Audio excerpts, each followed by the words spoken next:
Liked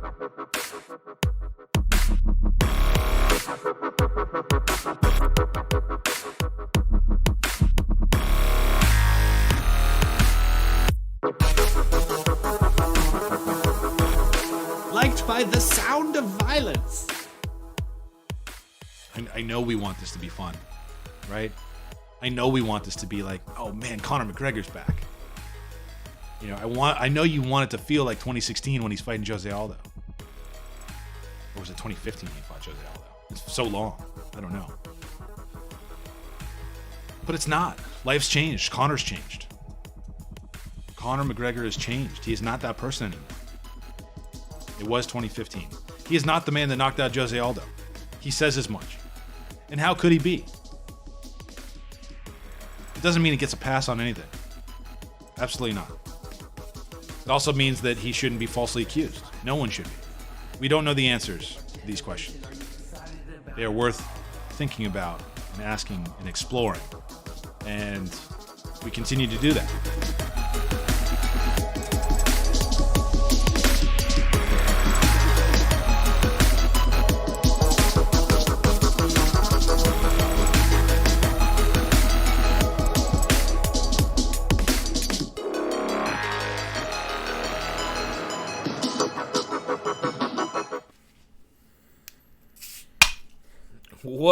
What up, everybody, and welcome back to yet another Sound of Violence podcast. We are an MMA podcast that lets you know the MMA podcast you should catch, skip, and can't miss each week.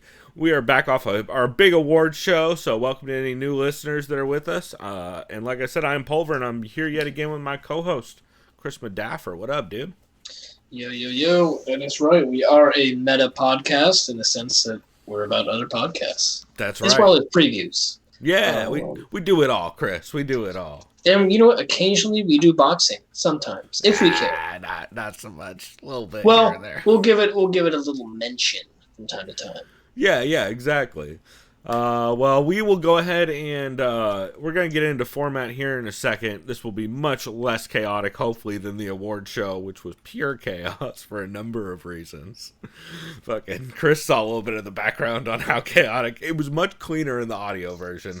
Oh, also, I should say the video version of that will go back up here in a bit. I just have to do a little bit of chopping and screwing on that thing to make it listenable. But Chris, why don't we start off back in format as I hit this sweet marijuanas I have. Why don't you let the people know what your Papa Vodka Presents Doug Stanhope Presents sponsor is? So, I thought this was a regular porter.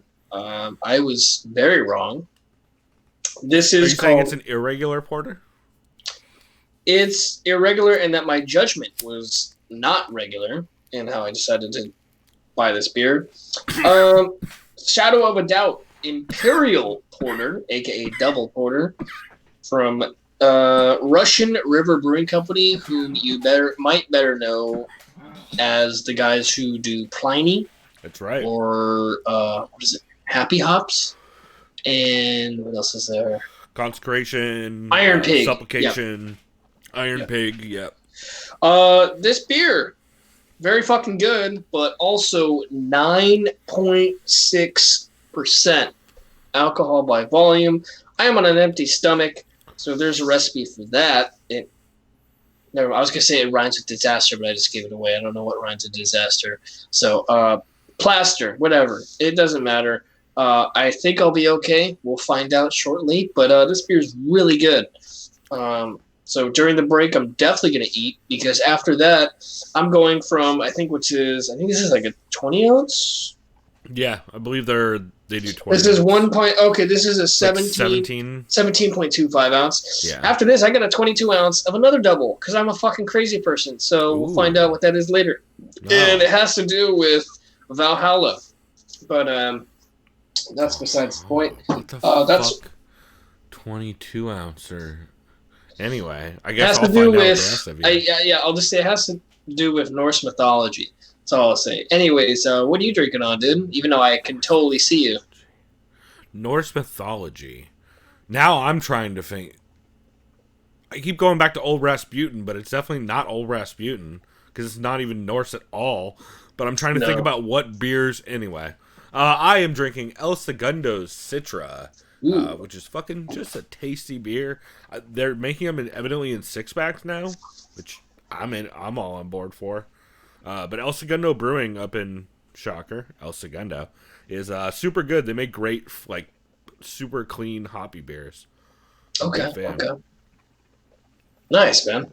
I wish I could see you, but I'll take your word for it. That's true. Little known fact: Chris can't actually see anything I do during this podcast. Yeah, you, Chris or Pulver is John Cena every time we record. Yeah, no, I'm the fucking invisible man over here. It's great. Only you guys. This is a secret video feed between me and you guys that Chris isn't allowed to view. We have a ghetto setup, and I haven't figured out how to fix that problem yet. One of the two. I'll leave it up to you guys. As you can see, Chris's fucking video resizing constantly on screen. I just realized, what episode are we on right now? Because should we do something? I think we're coming up on 150. Maybe we should be in person like we did for our 100th episode. Yeah, we can maybe do that. I think we're on I think this is 143 technically. Okay. I was just curious. I had that in the back of my head. I know we're coming up on 150. So sure are. I'll have to figure out too. I'll have to look at the UFC fight schedule and see what fight. Hopefully, it's a good fight. We try to stay objective and being hyped for all fight cards. I'm refusing to say the name of one half of the main event of this card, so I don't know how hyped. Oh, I've got something in store for you. You're definitely not gonna like it. Oh boy. Well, I guess that's a good a segue as any to get into this episode. So, like I said at the top, if you guys are new listeners to the show, each week we listen to, I probably listen to an average of about, like, I would say at least 30 MMA podcasts a week, probably closer to 50, depending on how much I can squeeze in. I envy you, because for me it's maybe 10. Well, so I can 15 listen at most. Yeah, so I because of the way my work situation is set up, I can listen to it all day, so I just have them running all day in the background. Yeah, it's not like I can be like this. Hold on, asshole, here's your beer. Oh, what was that about? Yeah, a little harder working at a brewery and constantly having headphones in, for sure. Cool, man. Well, we're going to go ahead and get into format then. So, Chris, why don't you start us off with the MMA podcast you recommend people catch this week? So, I have extremely limited notes. And there's a reason behind that. Let's just say I have a lot of skips, which is, we'll get into one of the skips. It gets interesting. Let's just say I give you a little preview, a certain text message I sent to you. Oh, yes. Yes. That one is quite literally a skip. Okay, Fights Gone By with your boy, Jack Slack. It was a good one. He had a really funny anecdote about an Indian fighter on the ONE FC card. She used an Indian martial art called Sanda, I think, which is like Indian grappling or Indian wrestling. And apparently the way she tripped her opponent caused her to lose, because you like go inside, but you basically trip him from behind, but you fall backwards. So really what happened is she tripped him. She tripped her opponent, and it took her back and her neck. She got choked the fuck out. So I might have to look that up, because that sounds hilarious. Yeah, I believe that was I believe this is Fights Gone By episode 190. Yes, 190. 190. Then he kind of quickly previews the main event for tomorrow evening. He's like, basically, whenever Cowboy fights, we know what we're getting into. This guy does not prepare or do tape study of his opponent. He just goes in there and does the damn thing, stands and bangs, whatever you want to call it. Then he said, this is how I was going to troll you for a second. I'm not going to commit to this because I feel like an asshole. My coworker said, hey, refer to him as this. The king should pressure forward immediately when the fight starts. But it's like, I can't even commit to that. Sorry, Jack. My coworker. He's I king can't of the commit alleged rapist. So. Yeah, like, I told Jack, I'm like, you know what he's the king of?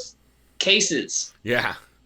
So, the king of sex crime investigations. And you know what? And I'll say that, I'll get this out of the way, what I like from what I've seen. And a lot of my stuff I didn't listen to, I watched all the embeddeds. I watched a lot of interviews, so I'll talk about that later in the preview thing. But I do like what Connor, at least how he's composed himself as far as lib. I wasn't sure you can have the trash talk, bravado bullshit macho man thing going on, but Whether some people say Habib humbled him or all whatever the fuck you want to call it, I think it's more or less. Team finally got him. I think it's more or less. I'm under a microscope. I can't do or say anything bad, so let me just calm the fuck down. And guess what? I appreciate that more because it's like, I like Conor McGregor when he's in the octagon. So thank you. That's all I gotta say. Thank you, Conor, for not being an asshole this fight week and just give me what I want to see. I want to see you fight. And that's it. I don't give a fuck what you do outside the octagon, unless it negatively affects people, allegedly or potentially. Because I have to say alleged, because nothing's proven yet in the court of law. So that's why I'm just being fair to him. I'm being fair to him. 100%. Because there's crazy people out there too that can throw accusations out. It happens to a lot of sports athletes, a lot of sports. So, there's certain ones. Never mind. I won't go there. There's a certain very famous LA sports star. Never mind. I'm not gonna go there. I like the Lakers. Oh wait, never mind. See, that's like I just gave that away. My point is, Jack Slack had a good preview with the fight, and I don't want to give away our preview because we each. Well, one half of us will preview that main event. The other half has. Sure, and guess what? I'll just do it. Fuck it, because you clearly don't want to talk about it. No, we'll get to it later. Because I'll let you actually preview it since I refuse. Because I'm not fucking interested in watching. Never mind, we'll get to it. I guess this is why I was the journalist, and I'm used to be more objective than Pulver, evidently. I'm not. Well, no, you know what? I'm objective in that I don't want to see someone fight who is under current criminal investigations. You know what you are? You're subjectively objective. Yeah, exactly. Yeah. There we go. And also, I would hold off on maybe thinking Irish Sports Star until the week is over, because we don't know how many poor Vegas hookers have allegedly been assaulted this week. So, yeah, we'll see. And you know what? Maybe you just call him Connie. I saw someone on Reddit calling that, evidently, but then I feel like it's still too easy. Yeah, no, I prefer Irish Sports Star, which is also why it's in the name of the title of this episode. Anyway, it was a solid episode from Jack Slack. I enjoyed it quite a bit. Yeah, I always enjoy that dry British humor, deadpan delivery. He says it as it is, kind of no holds barred. He's not reckless with it. It's clever. He's cheeky, right? Yeah, That's quite cheeky. So, let's see. So I actually have a couple of catches this week, so I'll jump into one of mine, which is so I actually have a couple clips. So I was listening to a bunch of podcast episodes over the break as well, and I'm including some of those in there since I did not include them on the end of the year show. Because a lot of these were ones that were released like either right at the very last week of the year or the week after. So one of my catches for this week is Heavy Hands episode 297, which is the 2019 Handies, which is not. It's not something that Irish Sports Star is under investigation for. That is the name of their awards that they give out every year. I just love these episodes. They have a bunch of weird categories, like Worst Brain Thinking in a Fight Award, the LOL Fight of the Year, the B-Hop Strategic Cheating Award. They're just really fun episodes. They're really goofy. I enjoy them quite a bit, and I highly recommend you guys check it out. It's just, I feel like a lot of the award shows every year, it's just everyone doing the same 10 topics of who's the fighter of the year? Who's the knockout of the year? Let's all give Bryce Mitchell the submission of the year because we have no fucking memory and we've seen one Twister ever, and so everyone should get Twister awards all the time. Instead of Misha Serkinov hitting a fucking Peruvian necktie in a high-level MMA fight. But whatever. But yeah, I find it kind of boring that so many places and outlets do the same type of awards. So that's why I really enjoy the Handies. It's also why I enjoy Giant Bomb, and that's also why we have weird fucking awards, too. I think that makes them more fun, so. Highly recommend giving that a listen. Hell yeah, man. Yeah, it's a really fun one. Their Handies episodes are always good. Also, I always appreciate the Patrick Wyman Memorial Award for Bodied Up Dudes, or whatever it's actually called. It's always a good one. Cool, man. Well, do you have any other catches for this week? Yeah, the only thing I have written notes for is MMAfighting.com's The A-Side live chat with Jose Youngs and is it Cameron Layden? Casey? Casey? Not Cam. See, I was thinking with a C. Yeah. I was like, what's white in a C name with a CA? Yeah, Cameron? Casey Yeah. Leiden, that works. a.k.a. EKC on Twitter. The dude's married to Esther Lynn. That's right. That explains why she was on there as well. Yep. Okay. See, they talked about is USADA's reputation decreasing in the eyes of the fighters. Shout out to Jessica Penne and her lengthy post on Instagram explaining why she's essentially being forced into retirement. I saw that. That's very disappointing to see that's because that, and she's in that sort of situation with USADA. Mm-hmm. It evidently came down to prescription drugs that she was prescribed by her doctors. Not even prescription, over the counter, technically. Oh, that's right too. Well, yeah, originally it was over the counter, but that somehow. Either way, she had the blessings, I think, of Jeff Nowitzki and like some other person, but then like other party USADA didn't really come eye to eye. Well, and Jeff Nowitzki's actually not from USADA. He's with the UFC.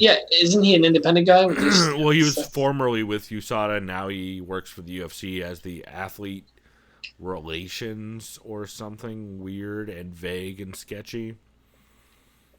Basically, point is, Jessica Penne is not a draw, and she doesn't make them enough money to stay on roster. Yeah, because it's like they made the point, well, unless your name is John Jones or Nate Diaz, say goodbye for 2 years. Yep. Yeah. So, it's unfortunate. Yeah. And I'm not necessarily calling Nate Diaz a cheater. I'm saying as far as USADA, because, they've been wrong. Regularly, Nate Diaz would have been suspended. They're like, oh, well, we found something. Blah, blah, blah. You're suspended, Nate. Sorry, you're not a draw. Yeah. Definitely ridiculous. That's all I had for that. Most of my notes. I also listened to Believe You Me, which was a lot of award show, or the one this week. The one this week. Because their award show was like our award show. It was a fucking shit show. Evidently, Lewis had to restart the show like 4 different times because he kept fucking it up. It was just a mess. Everything was falling apart. It was a lot like our award show. Oh, great. Oh, but I guess all that matters is the reactions from it, right? We had some good reactions. Yeah, there you go. So, people always enjoy that stuff. I'm always happy to give awards out to podcasts because it means they might keep fucking doing it. Because I know just hearing positive reinforcement about a podcast you're doing is, man, that goes a long way. It's that, and kind of we don't need traffic because we kind of just do this for fun. But it's always it doesn't hurt traffic. It's always appreciated. I think we got like a whole new 4 followers on Twitter. It's sweet, dude. Yeah, right. It's like +4, and then they go over the month. That's right. Okay. But yeah, no, it was a fun one overall, though. I liked that episode of A-Side live chat. It's definitely like hot take EKC in the building. Yeah. But I always enjoy the episodes when Esther Lynn is in studio with them, and they're all in like Vegas for fight cards. Yeah, it was. I remember Casey. He for some reason didn't discover San Pellegrino till now. Oh yes, I forgot about Casey. Casey Leiden freaking out about both San Pellegrino and Kashi Frosted Flakes, or whatever the fuck they're. And yeah, it's shredded wheat. And he mixes it with Puffin's peanut butter cereal. Yeah. And Puffins are pretty fire for organic cereal or whatever's labeled as organic by the FDA. I'm not getting into some food. You know what I'm trying to say, dude. You basically go to your farmer's market. No, I'll say this. It's definitely infinitely better than having a fucking bowl of Reese's fucking cereal, right? There's literally Reese's cereal right. I could see it. It's right over there. It's no girlfriend way. Karen's, but there is Reese's. Oh, I've got the sweet Blueberry, or not Blueberry. Blueberry's trash. What's the good one? Frankenberry. I've got the sweet Frankenberry. That's the pink one, right? Yeah, the Frankenberry's good. The Blueberry sucks. What all is the that dick. brand called? Because that's not Kellogg. That's General Mills, right? Or Count Chocula shit. What's that called? I don't know. I got a tiki I don't. shot I don't have. glass I of it don't if have it- cereal. I just don't drink milk. That's the thing. Yeah. I think I become lactose intolerant. That's like 10 years. So I don't. You're just Yeah, I slowly turning into the oldest Jewish man, dude. Evidently, right? Just without being Jewish. Yeah. So I'm just an old man then. Like I don't drink milk. Well, I guess that is just an old person move. Yeah. I guess Either it's just way, all my Jewish Either way, friends the are last time I super think I fucking- had cereal, I think I had something like Puffins. But when I did have cereal at the time, what was my favorite one? Honeycomb was pretty fire.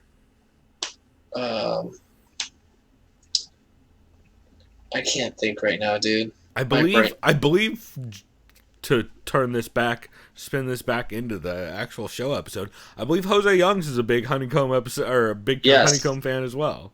Yes. And if you want straight diabetes in your bowl, Cookie Crisp is great. So all in on that. Yeah, they don't call it Cookie Crisp for no reason. Shame. Jesus Christ! It's like, where are we right now? Yeah, we're off the fucking rails. All right. So Where's like my proper 12? Like here's like the fucking none. Jesus. I'm kidding. Fucking that swill. Yeah. Chris, you're turning into Ariel. It's like, what? Yeah. Jesus. I'm sorry. I'm just saying I'm shilling, evidently, right? But I'm not. You couldn't catch. Well, you couldn't catch. I wouldn't say you couldn't catch me dead. You'd have to pay me a lot of money to have proper 12 in my hand, right? Well, you're gonna catch that left hand if you have anything to say about it. It doesn't matter how old you are. We already established you're an old man. Hey, but not Connor, old your enough to whiskey knock is it. gold shite. Yeah. Yeah. Fucking real good. Oh. That old man. I hope that old man's at the fight. That guy took one on the chin like a champion, dude. I don't go. That guy deserves front row seats. Right. Yes, me. By the way, real quick, did you see who was at the weigh-ins? I was just about to say, instead, Dana White's flying out Walmart employees or whatever. the Best Buy chick from Hawaii. Also, I was looking at the weigh-ins. I'm like, who's this chick who's like the security guard? what the fuck can you even steal from a Best Buy in 2019? Like, what is in Best Well, Buys? technically, she was fired for good reason. You're not supposed to, if someone's stealing something in any store, you actually legally have to let them go if they're in the store 100%. premises. It's People a are giant just fucking like, yes. corporation. You don't Was assault it people. impressive? Was it impressive the way she boxed that dude out like an offensive lineman? Sure. But it's also like, dude, you can't touch a customer.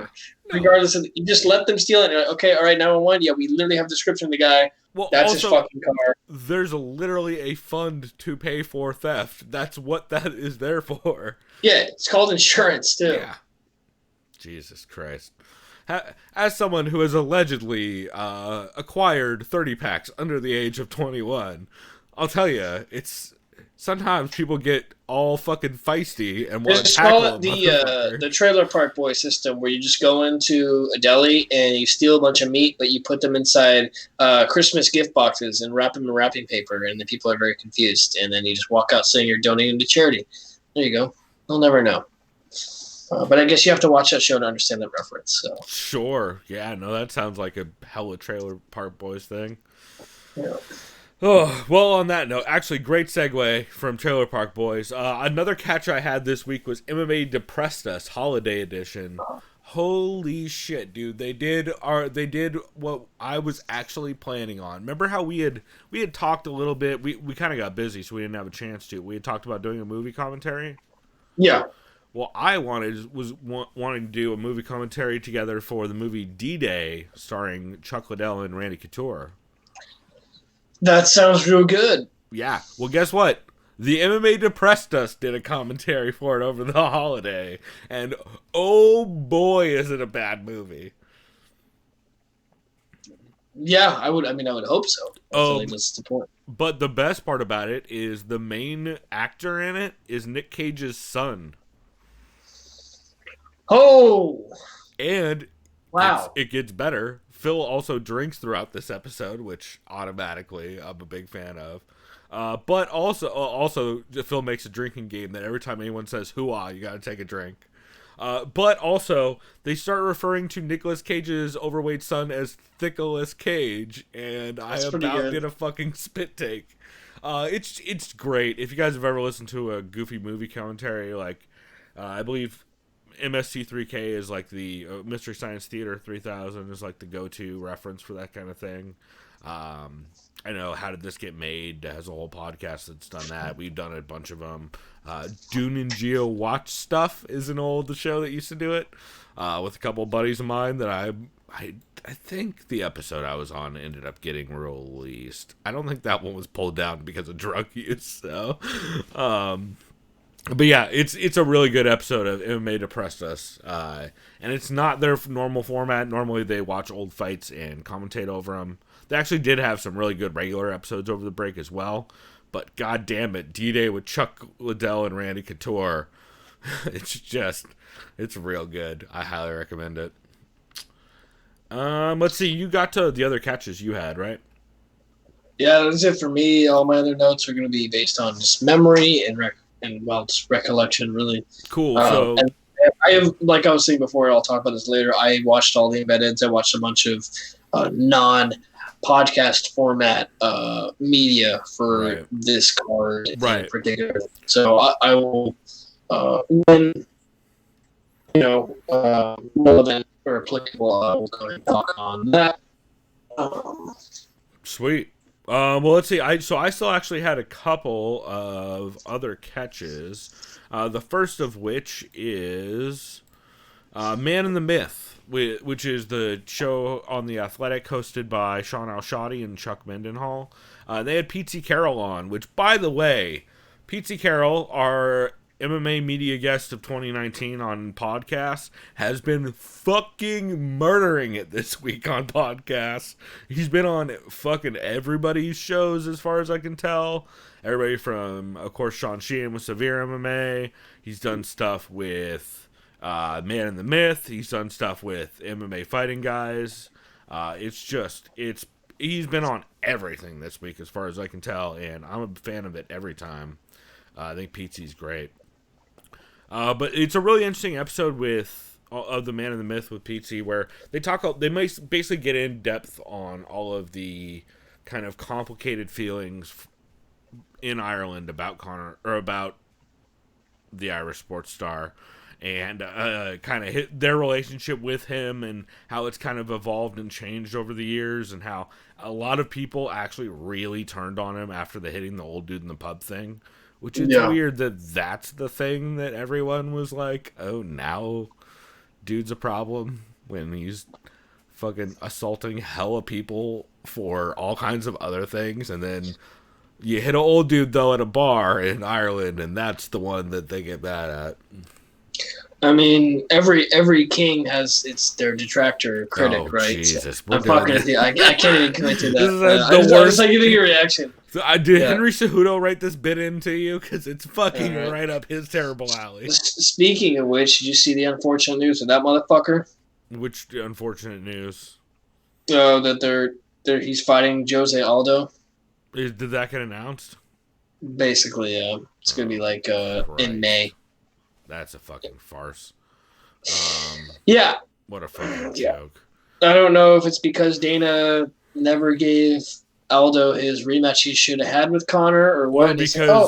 Or because Henry Cejudo is fucking not trying at all, by all fucking means, not to fight Joseph Benavidez.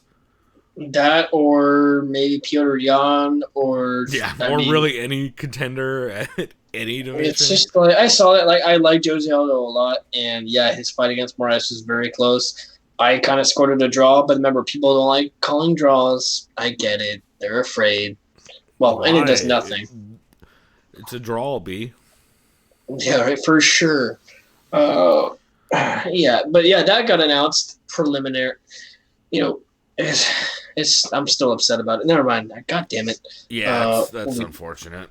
But yeah, that's what I had for Man in the Myth with PT. It was just a really, really good episode. It's a good intro point if you guys are looking kind of to see the feel of Man in the Myth. I mean, you can kind of guess, I would assume. If you've ever heard a podcast episode with Chuck Mendenhall, and you ever heard a podcast episode with Sean Al-Shadi, like if you've heard the old A-Side live chat, they might have actually had Chuck Mindenhall sub in for Mark Raimondi on an old one of those.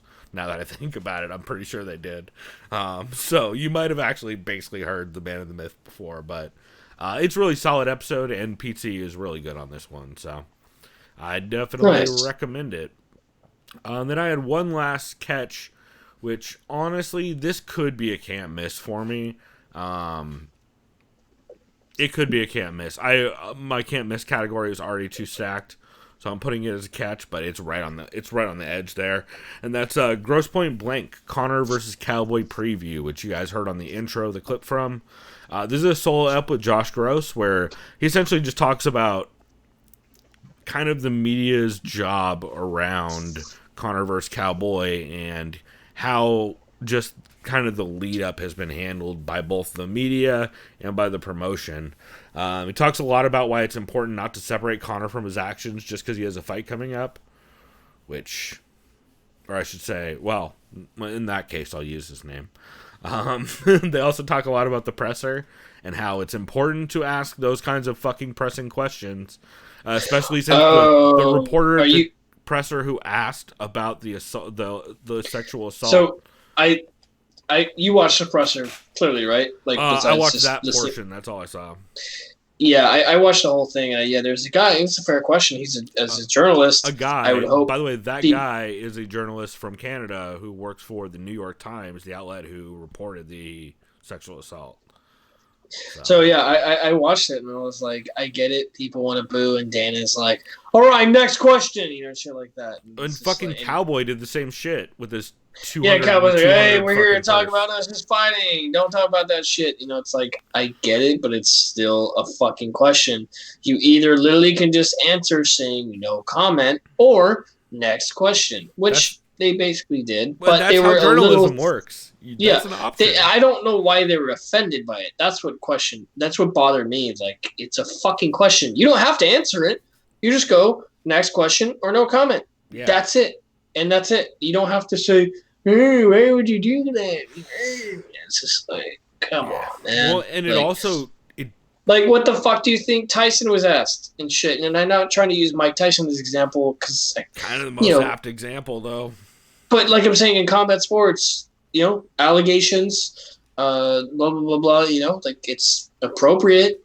You're one of the biggest fucking combat sports stars in the world, or you are. Because at the time Tyson was, just like right now McGregor still is. I think that's kind of a fact. I'd say it's him and what?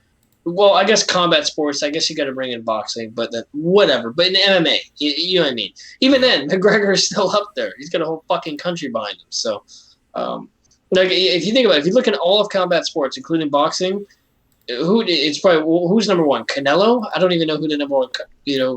McGregor's up there. But try to say like. Yeah. I'm sure like Joshua and everybody's up there. Not Joshua. Fury. Yeah. Whatever. But you know what I mean?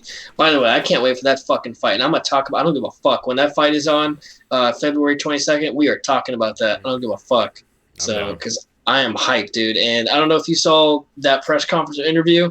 I got to send you a video. Tyson Fury, knowing him, he actually said, they asked him in an interview. They said, "How do you keep calm? How do you kill the nerves?" And he's like, "Oh, is that the he's like I beat off nonstop?" Yeah, he's like, "If I'm honest, he's like I masturbate 7 times a day. That's what I do." And I'll send you a video that he posted that someone put together, and it's absolutely gold. But either way, we're gonna talk about that fight next month. I'm gonna fuck. I don't know what UFC card coincides. I doubt anything coincides with that. There's no way Dana wants to do that. Fuck that. It's definitely not going to be a pay-per-view. Anyways, we were just talking... delaying their card for it. Yeah, right. All right, anyways, we were just talking about draws, right? Or who's a draw in the fucking combat sports. But now I lost my train of thought. I'm trying to figure out how we got there. Oh, so, right. Josh, Gross Point Blank, the episode. Yes. The presser and all that. And so, yeah, it was just interesting hearing, because Josh, of course, if you guys don't know, Josh Gross is the reporter who basically got his press credentials pulled by the UFC for breaking the news. He was basically the original Ariel. Like, everybody knows the story of Ariel breaking the Brock news. And, he's pre-Ariel. Yeah, well, he's the OG. Yeah, he's Ariel with journalistic integrity. He's the Ariel without the emotions. Well, yeah, sure, that too. I don't know. Josh has got some emotions. That motherfucker. I listen to enough of him on podcasts. No, he's got hella feels. But yeah, it was just interesting to hear him kind of give his take on like why media just needs to kind of act like fucking media in this sport, and why they don't sometimes. And it was just interesting to hear him kind of give his specific take on it. And he talks about how it's interesting that the UFC would continue booking him despite all the accusations that are still standing. And it's just kind of a lot of interesting discussions around that, around kind of how important it is for Conor to get a win, not just for Conor and his immediate team around him, but like there's a lot of people in the sport who are hoping that Conor wins so they get paid. Like the UFC is clearly hoping Conor wins, and a lot of people in the sport, including there was media members, Josh Gross said at the press conference, who afterwards were saying things like, "Hey, it's always good when Conor's around because it helps all of us because we all make more money off of it," which is like, I believe he said that's a fucking. I believe he called it trash. I believe he said it was a trash opinion or something along those lines, which is true. As a media member, so, for sure, don't hang your hat on the fucking alleged rapist. Maybe so a crazy concept. I don't know. If Conor is the king, right? That means they're in his court, but they're jesters. Oh, Jesus, because we're still doing this. I know. I told you I wouldn't go with it, but sorry, I kind of had to just chime in there. I know.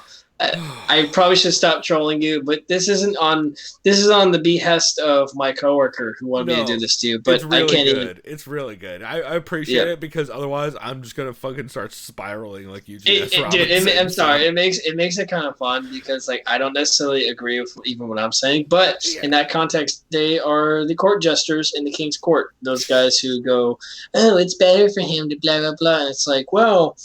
You already just broke the number one rule of the ethics guide of right. journalism. Which is so, like, yo, what do you not mean? What's it called? It starts with an O. Get back to me. You know.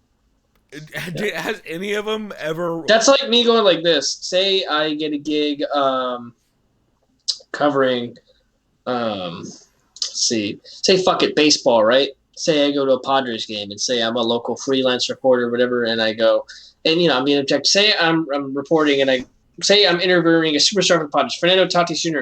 Hey, Fernando, great game tonight, blah. What do you think of this? And by the way, you are one of the best players in the game right now. And I think, like you just bring that sort of like subtle you know what I mean? Or like you just, as inject any way yourself into the story. What's up? You just kind of inject yourself into the story for no reason.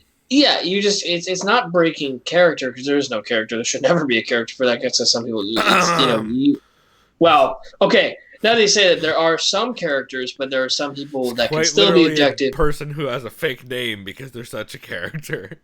Well, I mean, yeah.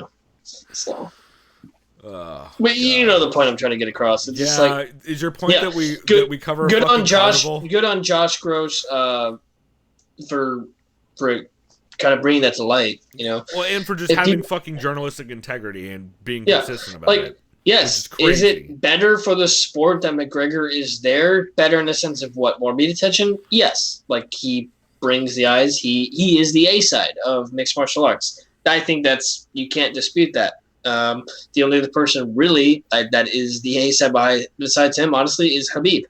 And besides him, you can maybe argue John Jones, but even then, not really. Yeah, like maybe Israel soon. Yeah. So, but yeah, it's really disheartening to hear that he heard people say that, and sure that can be off the record, which they would claim it as. I don't think he's in Vegas, which means he probably heard it on one of their shows, which means it limits it to reporters who have shows, which means I bet I could name one of the reporters that did it. Like, I bet if you went back and looked at, I don't know, let's say someone's press conference reaction videos, let's say of a reporter that may or may not work with a company that may or may not be affiliated directly with the UFC. I bet. Oh yeah, I mean, a press certain conference reporter that reactions. kept posting certain. Yeah. Oh, you mean the one that's terrified to say the actual word "sexual assault" out loud? That one. Yeah. Yeah. Oh boy. Yeah. So. Yeah. To be fair, I don't know that it was specifically him, because I vaguely listen to dude's content, but yeah. Although he'll come up his name is Font. Never mind. Yeah. Anyway, I heard rumors that you have a heck of a skip this week. Oh yes, yeah, that one. It's on the nose, literally. Want me to get into it? Yeah. Why don't you let us know the MMA podcast you recommend people skip? The caveat is I like the person on the show. I like them for who they are. I think he's a hilarious. I follow him on social media. He's very funny. He's one of the best tight ends of all time in NFL history. Yeah. Even though he did kind of shit on my Chargers when I was a Charger fan. I don't care about football anymore. Shannon Sharp, hilarious. Especially if you're a Lakers fan. Yeah. Like I am. Or a fan of Brazilian Jiu-Jitsu. Yes. So and you know what? The last time we talked about him and Skip Bayless, an actual journalist who is a talking head for Fox Sports or Fox Sports 1. We'll go ahead and put journalist in quotes. I've heard. Hey, excuse me, journalist in his prime when he was with Chicago, I think Sports Tribune. Was that when he was still covering fucking pro wrestling and just being? Oh no! He was covering Michael Jordan, bro. Like in the 90s, 80s, 90s. That's kind of where he kind of. And he was a legit and I'll take it from me, like this would be like, say for example, right, you know, I just got a degree a year and a half ago, right? So say I am doing all my best, I'm doing like my portfolio, I'm doing all this work, I'm working for a publication, and say I'm covering local San Diego sports, say the Padres or anyone, and then say 20 years from now, right, 30 years from now, right, I'm in like my late 40s, 50s, whatever, I am now on a TV show.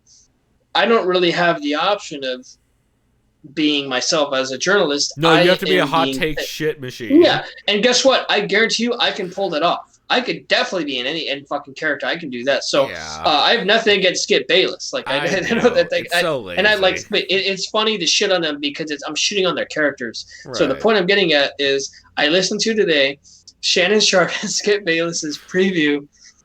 I got 90 seconds in. I'm like, okay. Did they talk about Did they talk about Nate Diaz's sumo at all?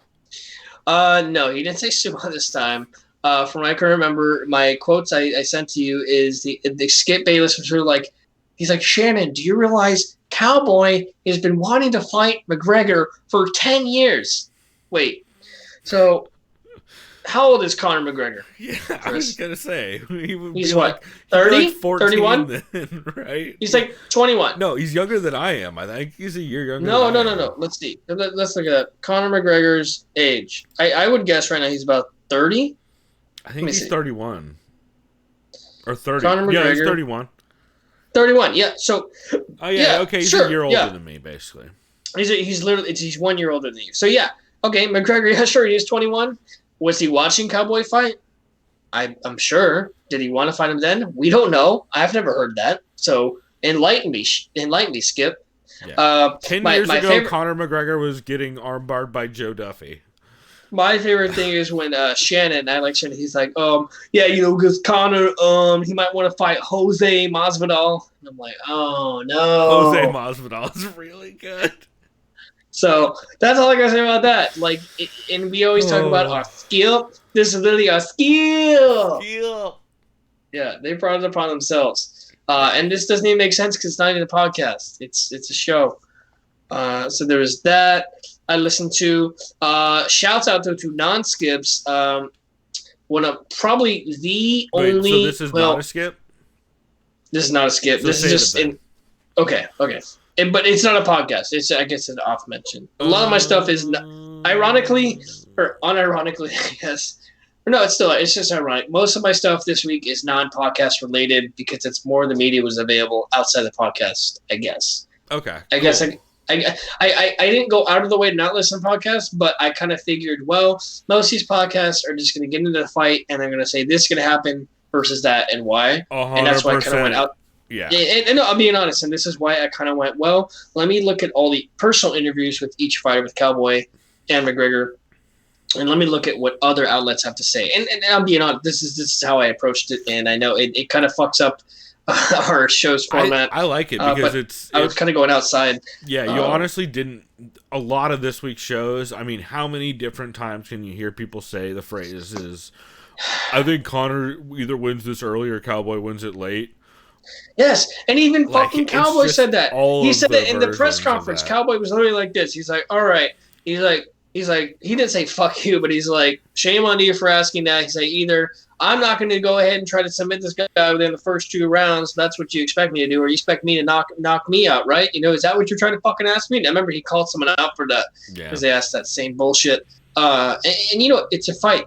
Anything can happen, and we'll get into it. Can Conor sleep him? Sure. And does that what most people expect? Probably. Can Cowboy sleep him? Sure. Can he submit him? Sure. But it's like, and we'll get into this, but it's like, that's why I know. I was like, God damn it. If I listen to most podcasts, it's be the same fucking thing of someone just saying, well, I think Conor's going to win in the first 2 rounds. Because you know what? He's going to gas. You know, he can't afford to gas. So you know what he's going to do? He's just going to go ahead and just land that left because Cowboy takes about 2 rounds, you know, to get going. So Conor goes all out. Yeah, he's a slow start. Yeah, so that's why I didn't like intentionally avoid those, but I had that back in my mind. Like, God damn it, dude, I don't. And to be fair to all those podcasts, they're all correct. Like all the things they're saying are right. It's just I've heard it 14 times. It's just that if you and I listen to all those, they'd be like, okay, so what's your catch, skip, and can't miss? Well, my catch is this and 6 other of those podcasts. Yep. My can't miss is that one and maybe 3 other ones. And my skip is this one and 10 other ones. That's kind of how a lot of this went for me this week. So, and I like when McGregor's on the card. I really do. And I'll get into it. I like when he's back. I really do. I like watching him fight.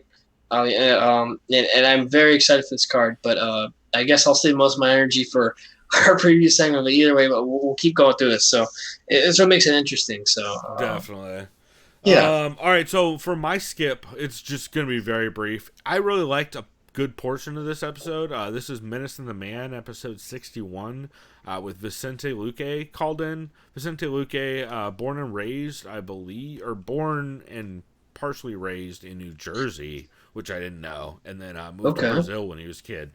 So speaks better English than probably I do, to be honest.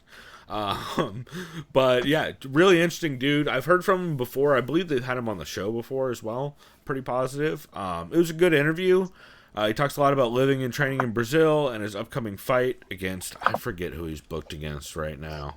You're talking about Luque, right? Yeah. I forget who he's booked against. Somebody. He's welterweight, right? I know he just fought Wonderboy. Yeah, he is booked against. So I guess he's not.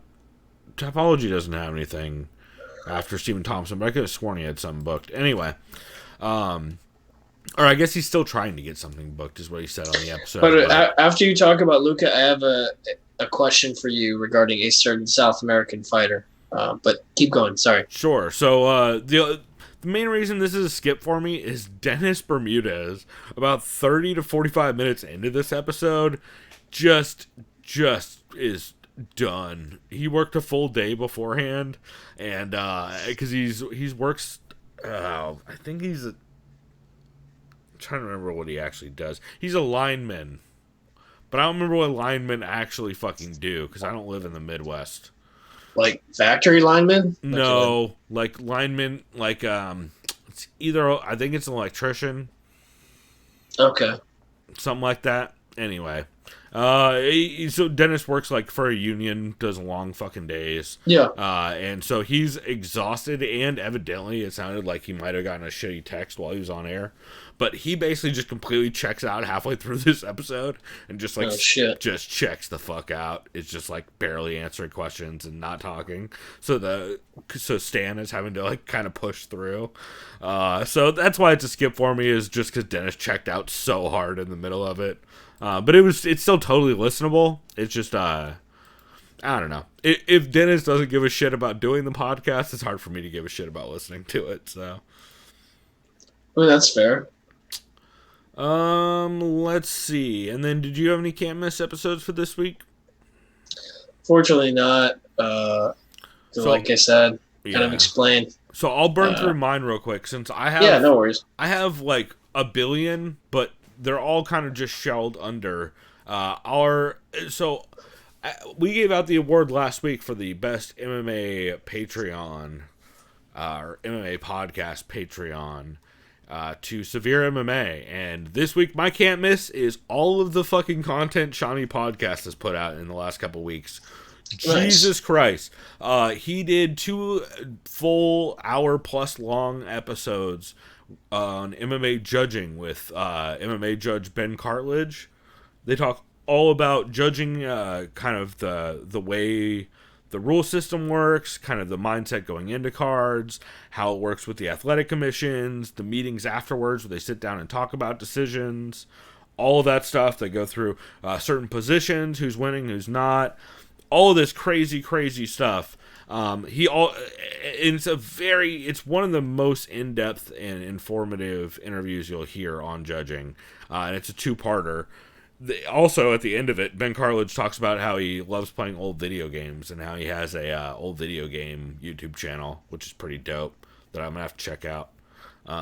Evidently, that dude can play his ass off when it comes to some Ghouls and Ghosts, which I was gonna say, that reminds me.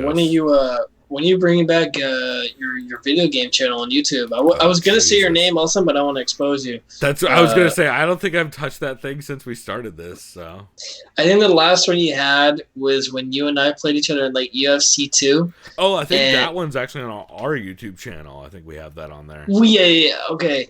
Either way, let me know if you want to do it. I'll help you. I'll help you out. I'll come over.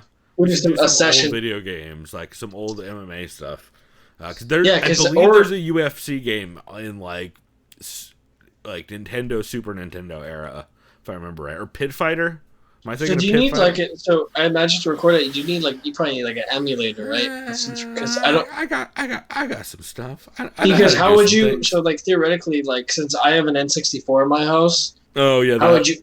Like, I'm just like, honestly, like, how would you actually record that? Like, well, Chris, since we would do the very legal version of it, we would absolutely bring over your N64 and then put it through a capture device. I definitely wouldn't just use the emulator I may or may not have on a computer. We're not about that life. We're squeaky clean.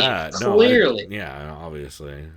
Yeah. Squeaky clean. My point is, the one game I was playing lately was NFL Quarterback Club 2000. You're the only one, bro. I know. Yes, and you know what? That. I know Madden was the shit. Madden sucks. Let's be real. Madden's terrible now. But like back in the day, Madden was king, right? And no, but there was an underrated gem in the year 2000. Quarterback Brett Favre was in the cover. Amazing game. Well, that's actually not that true. Tackling. Never mind. I have to get into it. You'll see what I'm talking about. Maybe if you come over tomorrow, we'll play some N64. There we go. I'm into it. Yeah, my brother, courtesy of going to a swap meet, Kyle accumulated a very impressive N64 collection. Is it Jungle Green? Is it that DK Jungle Green dog? Don't think he has that. But he did have. I'm making the dumb jokes. Destruction Derby, though. There you go. Fucking lit. Yes. That's what's up. Okay, anyway, back on track. Can't miss. Severe MMA's Patreon. Severe MMA Podcast Patreon, which I believe Sean Sheehan also did the rewatch this week, which, pro tip, the rewatch is not the announcement for it is, or the intro for it is not done by Becky Lynch. It's Sean's niece. I think I've screwed this up 2 or 3 times now. Isn't Becky Lynch like that WWE chick from Ireland? Yep. That was. Oh yeah, you missed that part on the episode last week where you were. I think that was during one of your piss breaks. I'm not sure. Speaking of which, I got to piss now, but I'm gonna hold it out. We're getting through it. Let's see. No, I'm not gonna do that to you, baby boy. That's right, baby boy. Oh God, doggy. Jesus Christ. Fucking Lewis and goddamn Bisbing. Okay, so Severe MMA Premium, right? Some other stuff that Sean's put out this week. He did the rewatch. He did Let the Record Show, which we talked about on the award show as well. He also this week put out an interview with Ariel Helwani. He put out an interview with Conor McGregor. He did a premium episode with Andrew McGann. talking about Conor's return, which you guys would know Andrew because he's the previous co-host of Severe MMA, if I remember right. Let's see. He did the Severe MMA Premium episode with Pizzi. He did a Severe MMA Premium episode with Ben Folks. I could keep going. It goes on forever. He did all the content. He's been planning it for a bit, clearly. I don't think they're that far out, though. Like, it seems like he recorded them within the last week or two. Or probably, like, within the last, like, week and a half, it seems like. So, really interesting stuff. Even his episode with Conor, I found very interesting.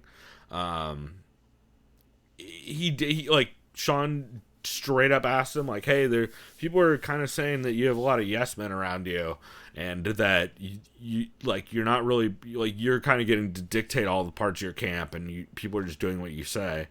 That's what people are saying.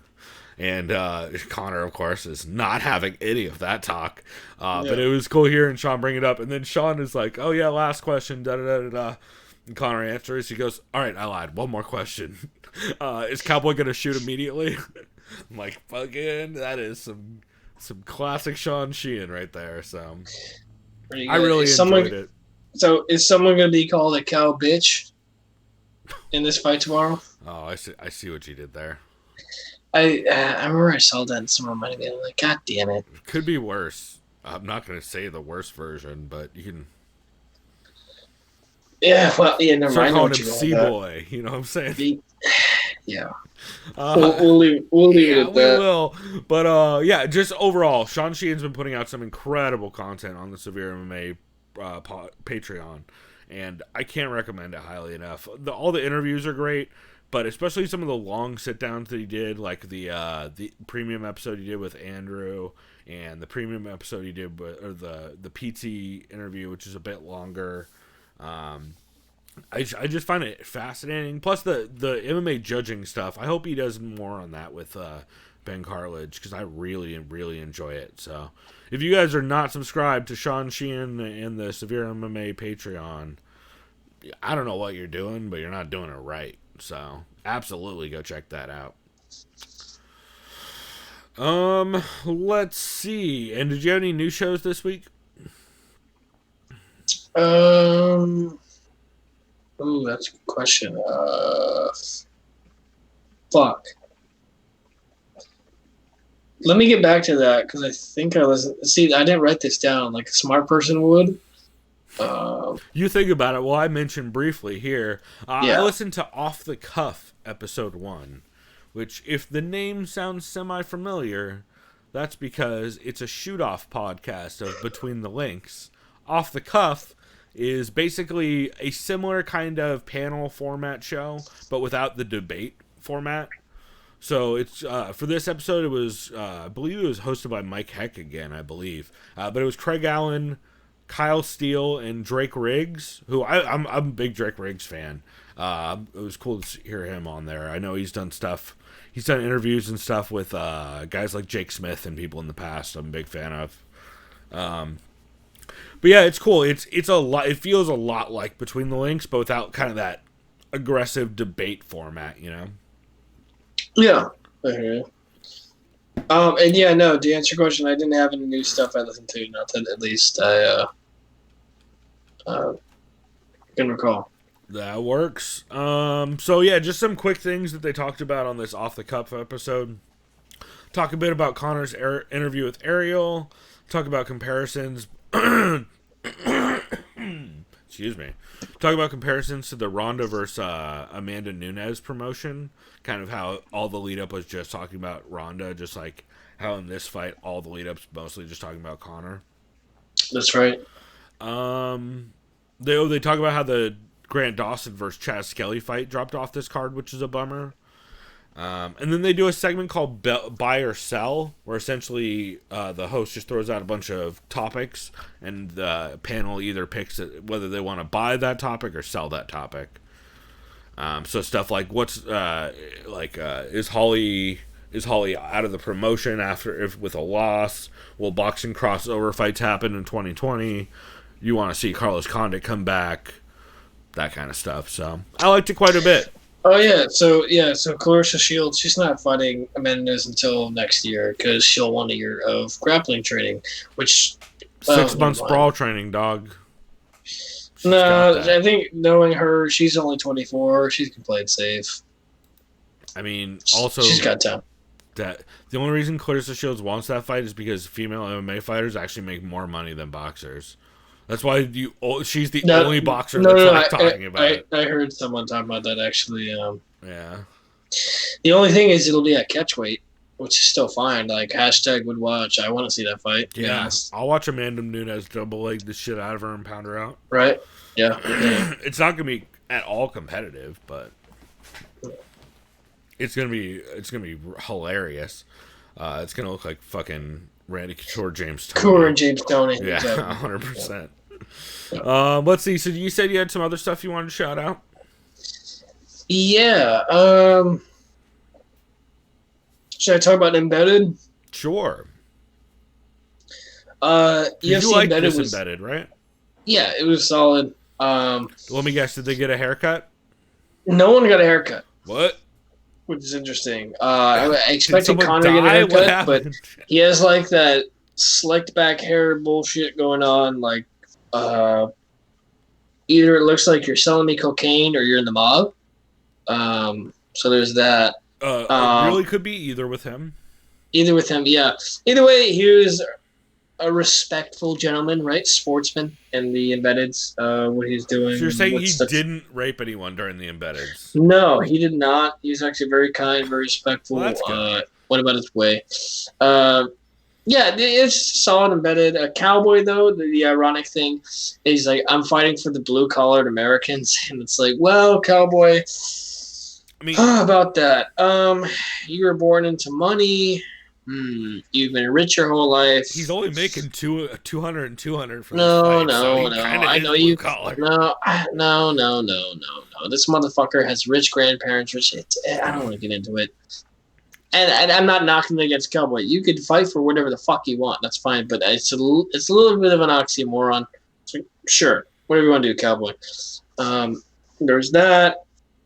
The YouTube comments never cease to amaze me or make me laugh. Was when I saw someone said, every time Raquel Pennington is on, I would rather shit in my hands and clap. I was like, Why are you gonna be so mean to Rocky Pennington? She's so I'm like, nice. that's, first of all, that's disturbing. You What? admit that you would do that rather than Yeah. watch a video, which means you're already doing that. To be fair, that is the most internet comment I've ever heard. What's Like, another that one I is- saw? I feel like that could There's apply to always anyone. the comments that Tony Ferguson, the type of guy to do this, which Yeah. is always hilarious. Yeah, the embeddeds are just good. Scott Van Pelt, in my opinion, ESPN's best analyst slash personality. You know what I mean? Like when you turn on SportsCenter or whatever. Mhm. Scott Van Pelt's great. Always keeps everything neutral, objective. His interview with Cowboy Cerrone was fantastic because it got Scott Van Pelt to say the F word on live television, which is Really? hilarious. Yeah, so credit Cowboy for that. Now, how did Cowboy get him to yell faggot? Because I'm really Not that F word, right? that was a Cowboy joke for y'all. who Yeah, don't know. and yes, Cowboy. Thank you for reminding me why. Never mind. I could be that honest dude with tries you to about get Cowboy. canceled every week. Oh, Cowboy, you ignorant fuck. That's all I can say we about that. talked about that Brendan Schaub clip when it happened last year. That's an old ass clip. That should happen like a year. Wait, ago. which Brendan Schaub club was? The one Was where that the they one where both he? talked about how they think they think people who transition from one gender to another are bullshit, and you were born with a dick, dude. I believe it's along the line. I won't be on. Never mind. That makes me kind of not like it. Never mind. Yeah. Uh, No, it's good welcome on to you, Brendan Cowboy. Schaub. Sure. Good on you and your First Amendment. But no, Scott Van Pelt basically is funny. It kind of caught me surprised. They bleeped out, obviously, but he's like, Cowboy's talking to me. He's like, oh, the why should we give a fuck? And Scott Van Pelt was just so nonchalant. I was like, oh shit. Okay, now it's like a real interview. You could tell. So that was solid. Go check out the Scott Van Pelt Cowboy interview. Really fucking funny. I know I'm kind of scatterbrained. That was a good interview. With like the MMA media. What else was there? Not Skip, not Ariel. God damn it! See, this is why I need to write stuff down, man. That's why I write stuff down, is because otherwise I always forget. I have a couple to go through that are some shout outs I wanted to throw out there. Eugene S. Robinson, Showstomper V96, which you guys are actually going to be hearing on this clip on the break. Really interesting. These are the kinds of weeks where Eugene shines. Eugene is also the kind of dude who will just throw fucking theories out there into the fucking ether and just let them sit. And a lot of times, I don't think he even believes what he's saying. I think he just likes to throw it out there and just let people think about stuff. Like conspiracies about whether this fight is even an actual legitimate MMA contest, that kind of stuff. Or whether or not Dana is just sitting cage side on his phone doing a thumbs up, thumbs down to Cowboy throughout the entire fight on when to either win or lose, which is fucking goofy, but it's interesting hearing Eugene give kind of honest assessments of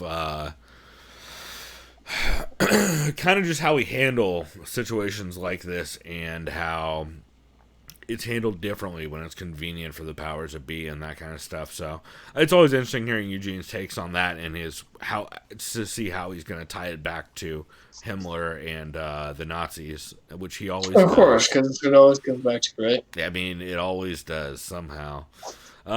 Fits in a Fighter with Eric Nixick was a really good episode.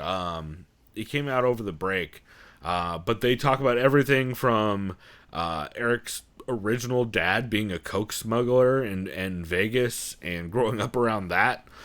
He also they both big up PB, and they evidently both are in love with Pacific Beach, which is pretty cool. They're like, fucking, if you guys have never been to Pacific Beach, you gotta go to Pacific Beach. It's one of the coolest places on the planet. It's like, I don't know, I guess since I've grown up here, I'm very jaded by PB. I just think of a bunch of bros getting real angry and too drunk. No, PB is bad. It's not good. that's always what I've thought. To be fair, though, there's cool shit in PB. You just have to stay off Garnett. If you're gonna go to PB, go during the day. That's all I can say. Day drinking in PB is the best. PB I'm not even necessarily saying drinking. Sure, that makes it fun, but I'm saying if you want to actually just enjoy PB, 100%. Go during the day. No, because if you go at night, I remember one of the last times I was there, some guy who's like some Chad, let's call him, right?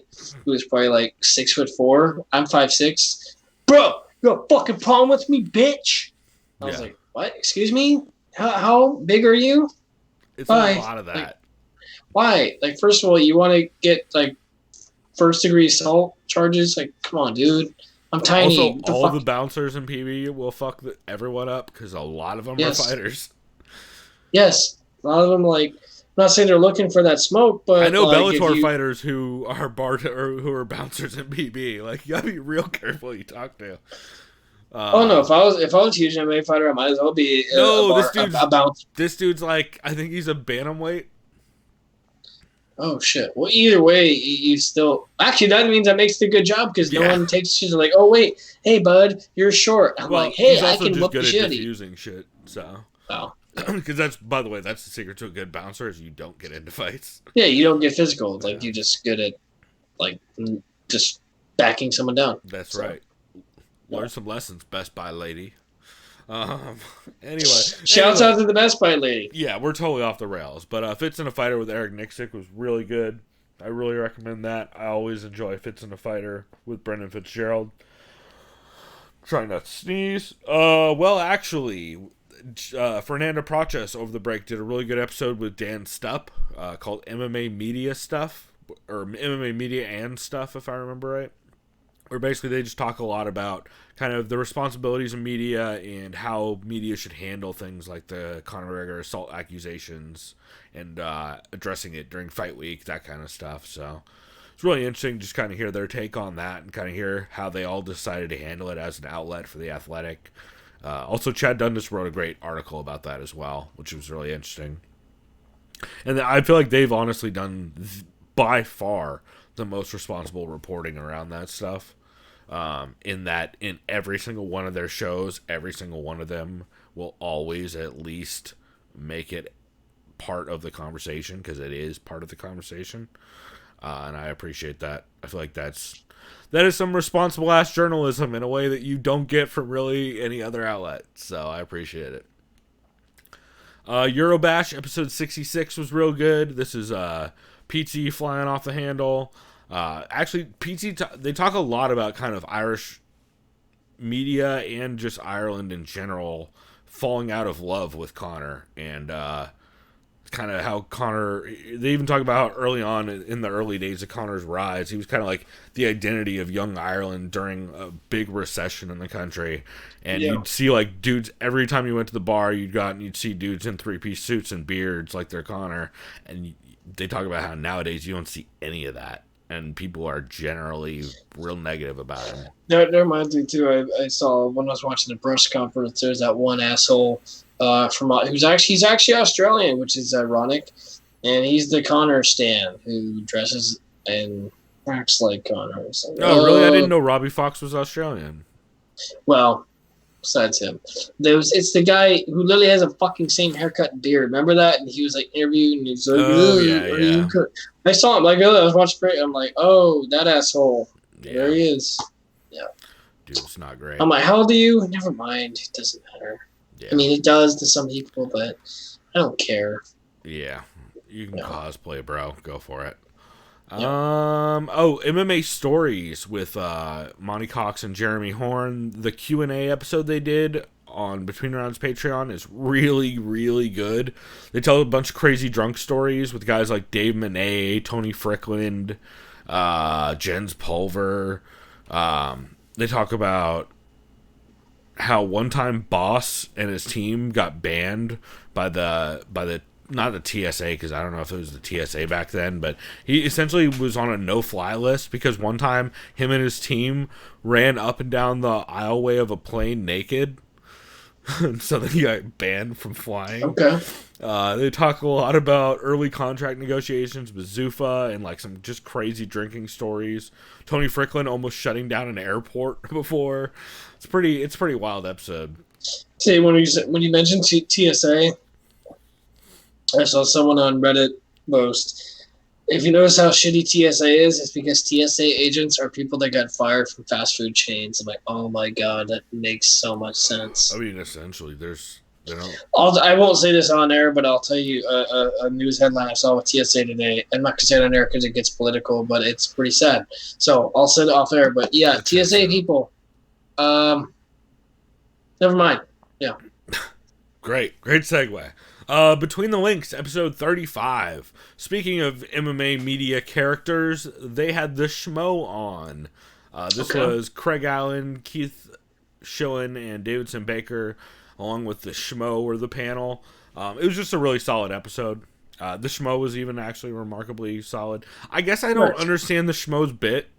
I don't know that if I just haven't watched enough of the Schmo's stuff. You just have to watch his videos. I don't have anything against them at first. Okay, I'll say this. I mean, it's Schmo, lazy and not good. Listen, we can admit that, right? The Schmo is mostly an oxymoron, and that his character is annoying as fuck. But it's not. I won't even call it annoying. It's not even annoying. It's not even annoying. Kind of lazy. His character is what it is, and it's lazy. But he also legitimately asks like questions like you or I, as say MMA fans, would want to ask someone. Do you know what I'm trying to say? Like sometimes, yeah. But like, I don't know. I guess I hate gimmicks. Is kind of part of the problem, or I hate gimmicks that aren't well thought out. Like maybe it's just I'm too big an Andy Kaufman fan to enjoy any of this trash. But what the fuck? Like you just put on a pair of glasses and you slightly alter your pattern of speech, and it's a character, bro. Like it's really not though. It's kind of just shitty glasses, and you're making weird facial expressions. That's kind of all you're doing. I don't know. I heard he's a great guy. I'm sure I'd like him if I met him, but I don't know. I don't get it. I just don't get it. Then again, I'm fucking old and I'm not hooking up with Helen Yee, so what do I know? You're clearly 75 years old at this point. I mean, Pulver. I sure as fuck sound like it on this show sometimes. It's me and Yeah, Eugene, someone the old man goes, yelling in the back. Dear Sound of Violence, like you guys' podcast, but who's the boomer? Yeah, Right? exactly. Tell Grandpa to tone it down. 100%. Lay off the whiskey. Well, that's surely not going to happen. Unless it's proper 12 with Hey, the king. to be fair, I'm a very young hipster. I had a shot of Fernet Branca before we went on air. Thank you very much. I think everyone's impressed. I don't think anyone's impressed. I'm not. I don't even like Fernet. It just wakes you up. Well, because it's not good. Let's you're see. a masochist. Yeah, a little bit. Actually, probably a lot of it. So am I. It's all good. Yeah. It's like I gotta piss my pants right now. I was gonna say I keep trying to get through these last like 6, but it's all good. The Writer and the Fighter episode 54 was really solid. Jake talks about sparring Brent Primus, because since he's working with Brent for the lead up for his fight and how it sucks. Okay. Like, wait, the lead up to the fight sucks, or just sparring? No, sucks? sparring him sucks. Oh, just because Brent's getting really fucking good, and Brent was always good on the ground, but now he's getting and now he's getting better on stand up. Well, I remember in that rematch against Michael Chandler, he looked fucking good, man. Like, yeah, well, he go plotted it, dude, pretty recently. Like, I know some people were giving him shit for, like, winning off of, like, the Chandler injury, but, like, the guy still got some talent. I didn't go fucking who says. The Chandler thing was weird, but none of it's his fault. Like, it's not like he told Chandler's leg to stop working, you know? Yeah. But yeah, that was a really solid episode from The Writer and the Fighter. I'm excited to see what they have coming up this year. I think they're going to be killing it. There's also a lot of talk about middle school fights they were in. I believe. Wait, there's a great quote from Jake. Where did I write it down? Oh, was it the other episode? I think it was the other episode they did. Where is it? The Writer and the Fighter episode 55, where Jake talks about getting called a faggot for wearing a Dragon Ball Z shirt in middle school, and it's a really good episode. Like, nice Dragon Ball Z shirt, faggot. And Jake's like, oh, I have so many Dragon Ball Z shirts. That's what I was gonna wear all year. Is that when he starts going Kame? Pretty much. He just starts launching dudes across the hallway with his fist. Pretty much. I imagine that's how that went. Protecting Neck, episode 166. I really love this episode from Dan Tom. Fantastic breakdown of the card. I really enjoyed it. UFC 246 roundtable, the Between Rounds roundtable with Megan Anderson, Nick Albert, and Ben Duffy. That's really good. It's cool hearing Megan Anderson jump on a panel show and give picks and all that. That was dope. The MMA Vivisection for UFC 246 was really solid as well. Heavy Hands, episode 299 was dope. The MMA Nerd, episode 60, Ashley is back, and I enjoyed that one quite a bit. 6th Round Retro, they did an episode on Yama Pit Fighting 1. God damn it, go listen to that. And then some award shows while we were off that were solid. Severe MMA, episode 241, they did their award show. The 2019 Hawani Nose Awards. I mean, while I don't necessarily like Hawani shows all the time, the Nose Awards, there's some good interviews in there. Ben Askren notably is hilarious on that. And then the 2019 BYM Awards, which we talked about, where it was completely off the fucking rails. So we will be back here in just a minute. We're going to end this video, start a new video if you're watching live. If you're watching the podcast version, you're going to hear a clip of Eugene S. Robinson talking about 246. And when we get back, we're going to break down this card, UFC 246, Irish Sports Star versus Cowboy Cerrone. So be right back.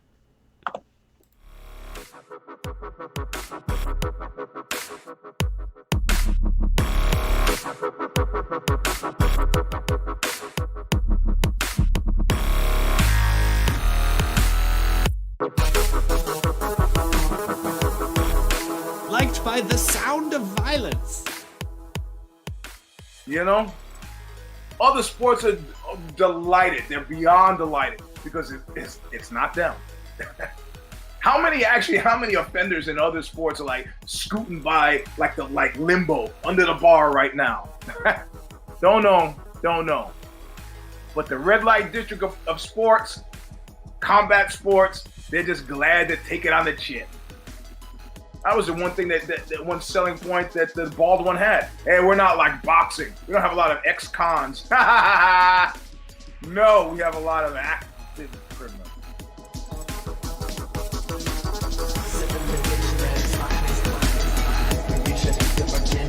Are you excited about it all?